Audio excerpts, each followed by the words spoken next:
We are in Washington, D.C., and we're going to show you the fun things you can do here. Our first stop is Museum of the Bible. This museum brings the Bible story to life through history, art, and technology. First, we're going to watch all creation scenes. God's written word serves as both a foundational touchstone and an ever-living wellspring to the people all over the world, nurturing the imaginative spirit of humanity throughout time. This immersive exhibit tells the story of worship with powerful visuals, music, and movement.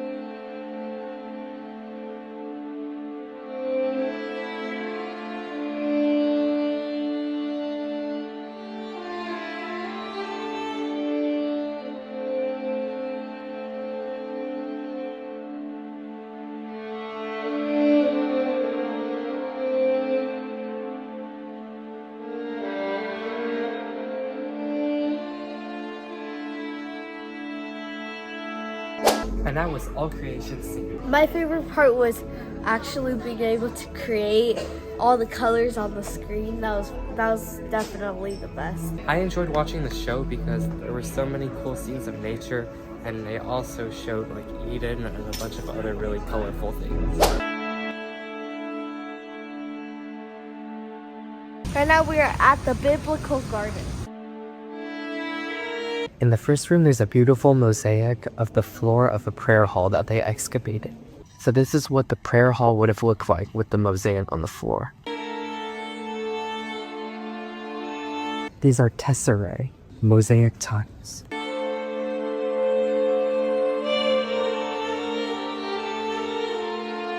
Now we're at the Descent from the Cross exhibit, and this shows how 21 artists in 5 centuries basically depict how Jesus was removed from the cross.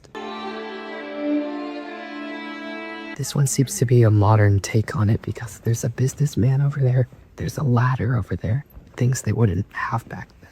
I like how there's a little indent in Jesus' skin because it shows where the nails were. Now we're going to check out the history of the Bible. This is a law code erected by one of the kings of Babylon, and it has 282 laws and punishments, including an eye for an eye.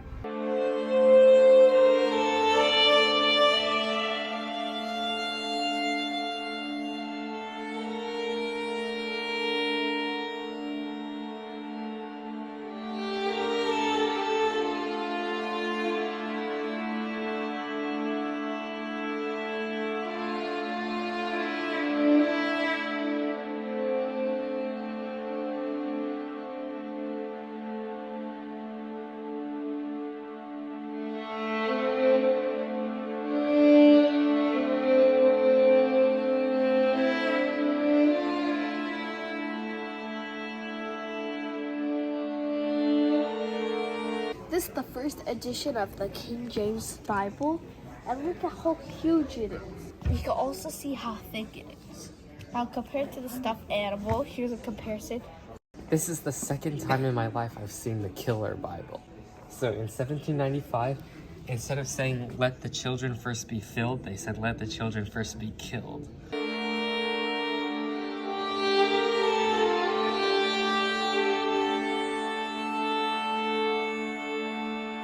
They do have a fragment of the Dead Sea Scroll here. It's original too. This is such a colorful Bible. These versions.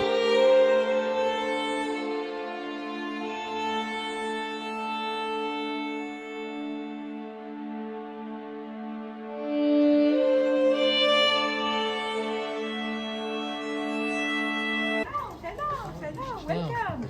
Welcome. Like to smell honey? You can smell honey. Okay. You smell.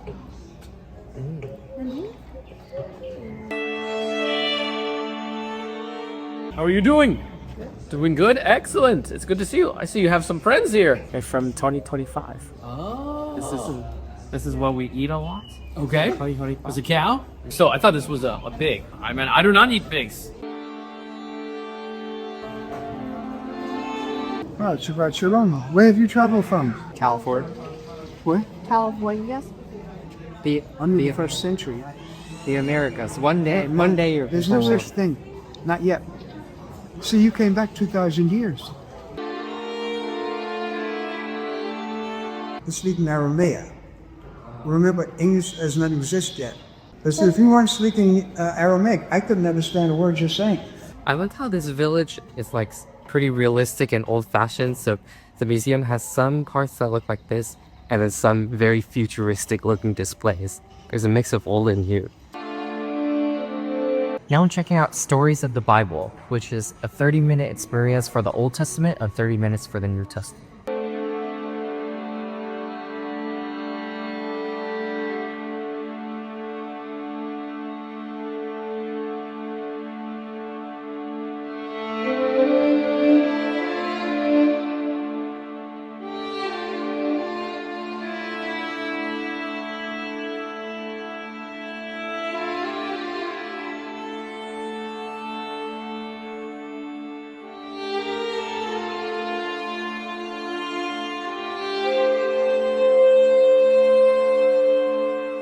Now we're gonna experience the New Testament.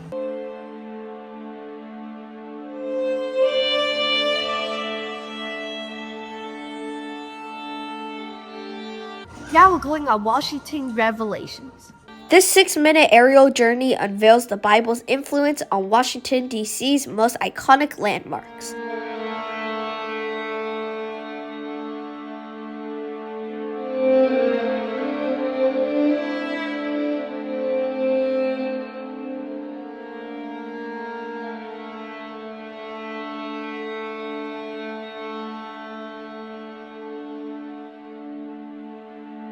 And that is the Museum of the Bible. My favorite part was the Old Testament experience. It was so high tech, and it really felt like I was a part of the Old Testament. I like the brow and just all the animations and effects. It was amazing. Yeah, I think that of all the exhibits in this museum, the Old Testament part really impressed me the most. But I also enjoyed the immersive All Creation Sings thing we watched first, and also the Washington Revelations ride. This was a really cool museum, and you can spend so much time here. We basically spent half a day here. There's just so much to see. Our next stop is the Phillips Collection. This museum showcases art from the 1800s to today in an intimate setting. First, we're checking out the temporary exhibition Timeless Mucha. And Mucha is a Czech painter from the late 1800s to early 1900s, and he's known for his flowing forms of art.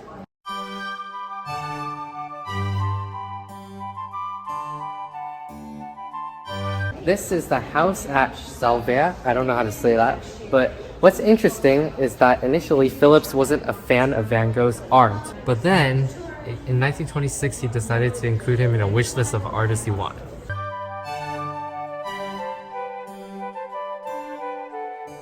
This one gives like a big personality to Paris. When I first saw it, I just thought Italy or Paris for sure. This was cool because they actually added some 3D aspects into it. It's supposed to be 2D with all the shapes, but then they add some blocks for inside. You can see the blocks, and it gives it some 3D and 2D to effect. But standing women, seated women.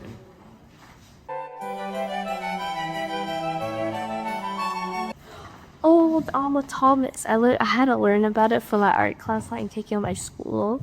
And we had to create a painting that is inspired by Alma Thomas. There are fireplaces throughout this house because this was the original house that the Phillips family lived in, and they wanted it to be turned into an art museum.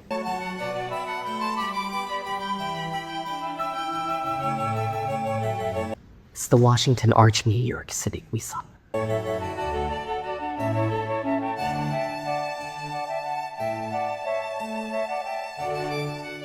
So all these paintings here are about the Great Migration, which happened in the early 1900s, and it's when all the black people moved from the south to the north to look for jobs. This artist, Jacob Lords, he does a really big job, and I was captivated by the art because he uses colors like Picasso yet he uses more humanly figures instead of all the shapes that Picasso would use.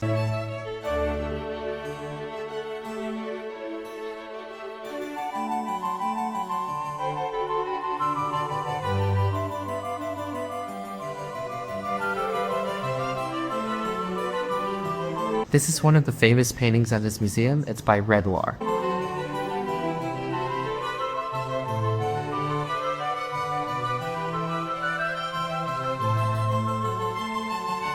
This one's just made out of graphite from a pencil, and it's amazing. And that is the Phillips Collection. My favorite exhibit was the Timeless Mucha exhibit because of just the strokes and the colors. I really enjoyed seeing the classic paintings by artists like Van Gogh and Renoir. Also, this museum is cool because half of it is in that historical home there, and then to get there you cross a bridge on the second level, but I didn't even realize that we crossed the bridge from the new building into the old building. Our next stop is the Smithsonian National Zoo. Founded in 1889, this zoo is where kids meet amazing animals from all around the world, right in the heart of DC. First, we're gonna go see the pandas that they just got from China.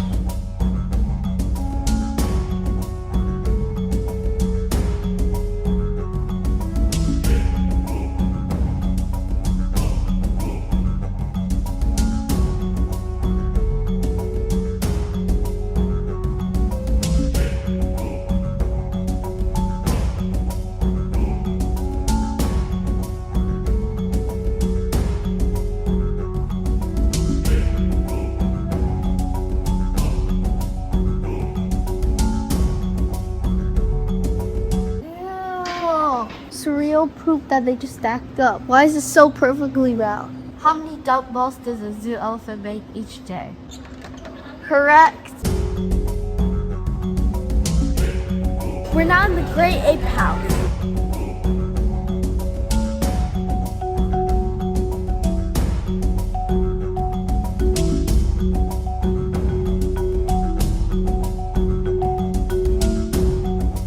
And that is the Smithsonian National Zoo.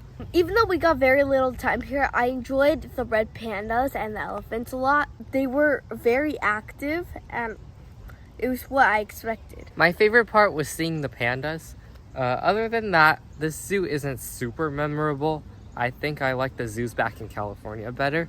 But yeah, it's free to come, so why not? We're back at the Museum of the Bible to watch Narnia, the Lion, the Witch, and the Wardrobe. This magical stage adventure brings Narnia to life with epic battles and life-size creatures.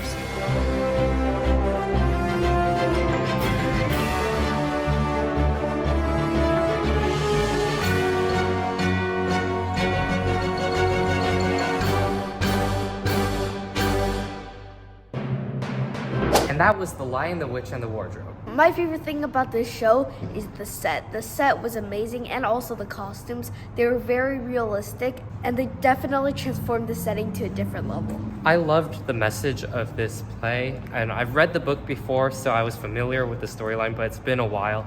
So it was just very cool being able to especially watch this at the Museum of the Bible because of all the parallels it has to the Bible. The actors were great. There were even child actors that were really good, so I enjoyed watching this. Also, right after intermission during the show, they advertised the Compassion Project, so we picked up this guy. We're most likely gonna sponsor him. Basically, everyone in the audience got one of these, and they have the opportunity to sponsor someone in the world who's a kid, who's in a struggling family, and if you put in $43 a month, you can change their life. See you in the next video. Bye!